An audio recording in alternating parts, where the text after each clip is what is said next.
प्रत्येक आयकरदाता एक राष्ट्र निर्माता।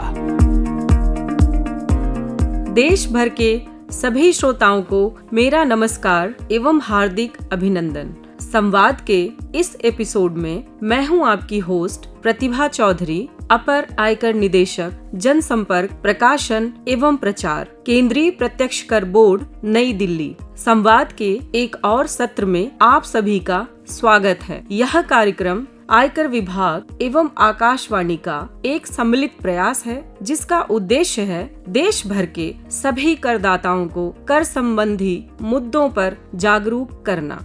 आज का हमारा विषय है different ITR forms and there eligibility criteria. इस विशेष एपिसोड में आप सभी का पुनः स्वागत है।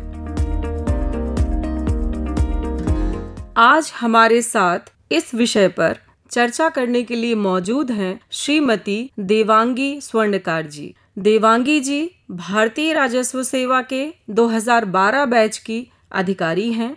देवांगी जी ने CPC बेंगलुरु में अपना काफी अहम योगदान दिया है। अपने कार्यकाल में देवांगी जी ने विभाग में विभिन्न पदों पर कार्य किया है। आकाशवाणी के इस कार्यक्रम में आपका स्वागत है देवांगी जी। आयकर विभाग एवं टीम आकाशवाणी को मेरा हृदय से आभार। सभी श्रोताओं को मेरा नमस्कार। इस कार्यक्रम में आमंत्रित करने के लिए बहुत बहुत धन्यवाद प्रतिभा जी। देवांगी जी, हमारे श्रोताओं को सबसे पहले ये बताएं कि इनकम टैक्स कानून के तहत कौन कौन से प्रकार के ITR फॉर्म्स निर्धारित किए गए हैं।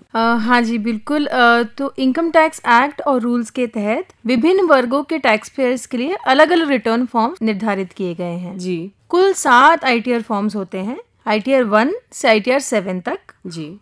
एवं हर असेसमेंट ईयर के अनुसार इन्हें नोटिफाई किया जाता है। AY 25-26 यानी कि 2025-26 के लिए इनकम टैक्स डिपार्टमेंट ने सभी 7 ITR फॉर्म्स नोटिफाई कर दिए हैं और ITRs 1, 2, 3 और 4 के फाइलिंग को भी सक्षम कर दिया है, जिससे कि टैक्स फाइलिंग सीजन की शुरुआत हो गई है। ये फॉर्म्स उस इनकम को रिपोर्ट करने के लिए हैं जो 1 अप्रैल 2024 से 31 मार्च 2025 के बीच में कमाई गई हो जी। सही ITR फॉर्म भरने के लिए यह जरूरी है कि टैक्स पेयर्स अपनी कैटेगरी पहचाने। इसके लिए income tax department filing website पर टैक्स पेयर्स की मदद भी करता है, जहां किसी भी व्यक्ति की सोर्सेज ऑफ इनकम और स्टेटस के आधार पर उसके एलिजिबिलिटी के अनुसार सही ITR को सुझाव दिया जाता है जी। इसके अलावा हमारी जो वेबसाइट है incometaxindia.gov.in, उस पर directorate of public relations, publications and publicity द्वारा एक डिटेल्ड ब्रोशर उपलब्ध कराया गया है, जिसका सभी टैक्स पेयर उपयोग आसानी से कर सकते हैं एवं यह तय कर सकते हैं कि उनके लिए कौन सा ITR एप्लीकेबल होगा। धन्यवाद देवांगी जी, आपने बहुत विस्तार से बताया। हमारा अगला प्रश्न है कि अलग अलग ITR फॉर्म्स क्यों बनाए गए हैं। 7 प्रकार के ITR फॉर्म्स होते हैं क्योंकि विभिन्न प्रकार के टैक्स पेयर्स होते हैं जिन्हें विभिन्न आधारों पर कैटेगराइज किया जा सकता है जी। जैसे कि स्टेटस भिन्न हो सकते हैं, कोई इंडिविजुअल HUF फॉर्म हो सकते हैं जी। इनकम की सीमा अलग अलग हो सकती है। कुछ छोटे करदाता होते हैं जिनकी कुल आय 50 लाख से कम होती है, कुछ उनसे ज़्यादा होती है जी। आय के स्रोत अलग अलग हो सकते हैं, जैसे कि salary, house property, capital gains इत्यादि जी। रेजिडेंशियल स्टेटस भी अलग अलग हो सकते हैं, जैसे कि रेजिडेंट, नॉन रेजिडेंट इत्यादि जी। अच्छा, बेहतर समझ के लिए हम इन 7 ITRs को 2 श्रेणियों में बांट सकते हैं जी। एक है सरल फॉर्म्स जो कि ITR 1 और ITR 4 हैं, जिनको सहज और सुगम भी कहा जाता है, और अपेक्षाकृत कॉम्प्लेक्स फॉर्म्स जो कि हैं ITR 2, 3, 5, 6 एंड 7 जी। जैसा कि आपने अभी बताया कि ITR 1 और ITR 4 दोनों सरल फॉर्म्स हैं, क्या आप इनके लिए एलिजिबिलिटी क्राइटेरिया समझा सकती हैं? जी हाँ बिल्कुल। AY 2025-26 के लिए ITR 1 एक इंडिविजुअल द्वारा इस्तेमाल किया जा सकता है जो कि रेजिडेंट हो, लेकिन other than not ordinary resident. इसी प्रकार ITR 4 एक इंडिविजुअल, HUF या फर्म के द्वारा इस्तेमाल किया जा सकता है, लेकिन इंडिविजुअल HUF में रेजिडेंट होना आवश्यक है, but other than not ordinary resident. इसी प्रकार फर्म जो है वो LLP नहीं हो सकती है एवं उसे रेजिडेंट होना आवश्यक है। जी जी जी। इन दोनों ITRs का उपयोग वे लोग कर सकते हैं जिनकी टोटल इनकम, कुल आय 50 लाख तक ही है। जी। आय केवल 3 स्रोतों से होनी चाहिए, सैलरी, केवल एक हाउस प्रॉपर्टी और इनकम फ्रॉम अदर सोर्सेज जिसमें कि डिविडेंड, इंटरेस्ट इत्यादि हो सकती है, लेकिन स्पेशल रेट इनकम नहीं हो सकती। इस साल AY 25-26 के लिए एक नया इनकम हेड जोड़ा गया है ITR 1 और 4 दोनों के लिए, जिसमें कि लॉन्ग टर्म कैपिटल गेन्स जो कि 112A सेक्शन के तहत अर्जित की गई हो, उसमें रुपीज 1.25 लाख तक को आप सहज और सुगम फॉर्म्स में दर्शा सकते हैं। जी। इसी प्रकार कृषि आय जो कि एग्जेम्प्ट एग्रीकल्चरल इनकम होती है, वह 5,000 तक ही आप ITR 1 और 4 में दर्शा सकते हैं। जी। यदि किसी अन्य व्यक्ति की आय जैसे कि स्पाउस, माइनर इत्यादि को करदाता की आय में जोड़ा जाना हो तो वह उपरोक्त कैटेगरीज में आती हो, तब भी ये फॉर्म्स उपयोग किए जा सकते हैं। जी।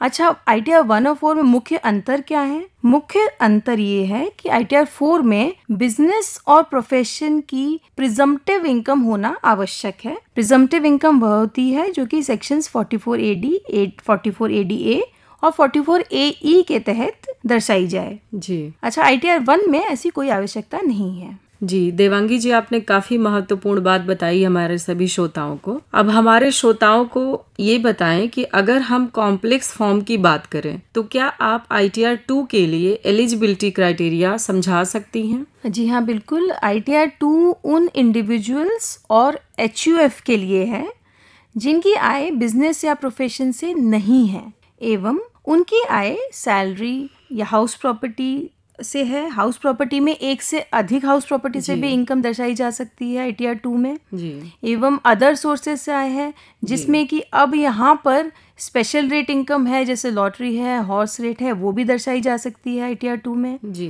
कैपिटल गेन्स, सभी प्रकार के कैपिटल गेन्स यहाँ दर्शाए जा सकते हैं जी। या वह व्यक्ति डायरेक्टर हैं, यहाँ उनके पास अनलिस्टेड इक्विटी शेयर्स हैं जी। उनकी कृषि आय 5,000 रुपए से अधिक हो जी। विदेशी स्रोतों से इनकम हो या फॉरेन एसेट्स हो जी। एवं अगर उन्हें क्लबिंग करनी है माइनर या स्पाउस के केस में, तो भी इन सभी कैटेगरीज के इनकम को ITR 2 में दर्शाया जा सकता है जी। अच्छा, इसमें यह बहुत इम्पॉर्टेंट है कि ITR 2 का उपयोग नहीं किया जा सकता यदि किसी व्यक्ति को पार्टनरशिप फर्म से बिजनेस या प्रोफेशन से संबंधित इंटरेस्ट, सैलरी इत्यादि मिलती हो जी।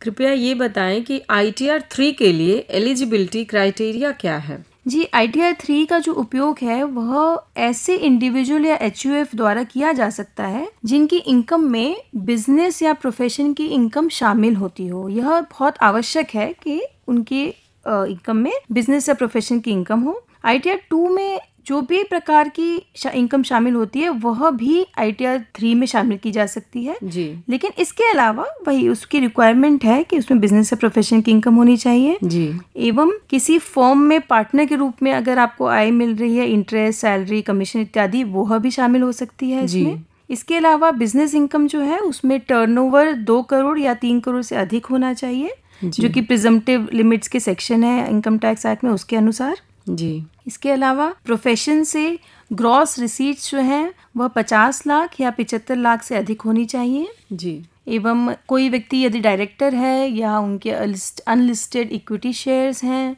कृषि आय 5,000 रुपए से अधिक है एवं फॉरेन सोर्सेज से इनकम इत्यादि है, तो भी वो ITR 3 फाइल कर सकते हैं जी। ITR 2 की तरह ही ITR 3 में भी सभी प्रकार की आय रिपोर्ट करने के लिए आप इस्तेमाल कर सकते हैं जी। कृपया ये बताएं कि ITR 5 के लिए एलिजिबिलिटी क्राइटेरिया क्या है? जी हाँ, बिल्कुल। ITR 5 वे लोग उपयोग कर सकते हैं जो ना तो इंडिविजुअल हैं, ना HUF हैं, ना कंपनी है और न ही ITR 7 भरने वाले व्यक्ति हैं। मूलतः वे व्यक्ति जो कोई भी अन्य ITR दाखिल नहीं कर सकते, वे ITR फाइल कर सकते हैं। इसका उपयोग आप कर सकते हैं अगर आप एक पार्टनरशिप फर्म है जी, अगर आप LLP हैं जी, AOPs या BOIs जो कि association of persons body of individuals जी, आर्टिफिशियल ज्यूरिडिकल पर्सन्स जी, लोकल अथॉरिटीज कर सकती हैं जी, रिप्रेजेंटेटिव एसएससीज होते हैं जो सेक्शन 160 में होते हैं, वे कर सकते हैं जी।